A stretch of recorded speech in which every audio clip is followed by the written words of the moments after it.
ரெவ்யூலாம் கிடையாது, ஏன்னா எல்லாமே மறந்துருச்சு. திரும்பி அதுக்கு பேக் கொஸ்டின் கேட்டாலும் ஆன்சர் எங்களுக்கு தெரியல. யோசிக்கிறதுக்காக ப்ரெஸ்ஸாகவே எனக்கு ஹேண்டில் பண்ணுங்க. அப்புறம் இன்னொரு பாயிண்ட் சொல்ல வரும்போது, இப்போ ஒரு சிட்டிங் வாங்க வரும்போது, ஒரு சிட்டிங் கொடுக்குறாங்க, நம்ம சிட்டிங் வாங்குறோம். சிட்டிங் வாங்குறப்போ அவங்களோட எல்லா இதையும் ஷேர் பண்ண வந்திருக்காங்க. அதனால் ஃபர்ஸ்ட் லிசன் பண்ணுங்க. எந்த விஷயமா இருந்தாலும் அவங்க என்ன சொன்னாலுமே அப்சர்வ் பண்ணுங்க. அந்த எம்பத்தியை வந்து நம்ம கொடுக்க தான் போகும். அவங்க சிட்டிங்கில் அவங்க ரிலீஃப் ஆகிறத விட அவங்க சொல்ற அந்த விஷயத்தை வந்து கேட்கறதையும் அதை அக்செப்ட் பண்ணிக்கிறது மட்டும்தான் அவங்களுக்கு ஒரு ரிலீஃப் நம்ம கொடுக்க முடியும். இந்த ஒரு மோட்டிவை தான் வச்சுட்டு நான் கேண்டிடேட் அப்ளை பண்ணியிருக்கேன்.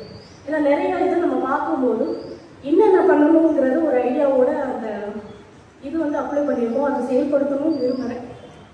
இதுதான் என்னோட நிறைய இதை பார்க்கும்போது ஒரு சில இதை வந்து நம்ம சேஞ்ச் பண்ணணும்னு ஒரு தோணுது. அந்த ஒரு பர்பஸ்க்காண்டி தான் அப்ளை பண்ணியிருக்கேங்கிறத நான் ஷேர் பண்ணிக்கிறேன். அவ்வளோ.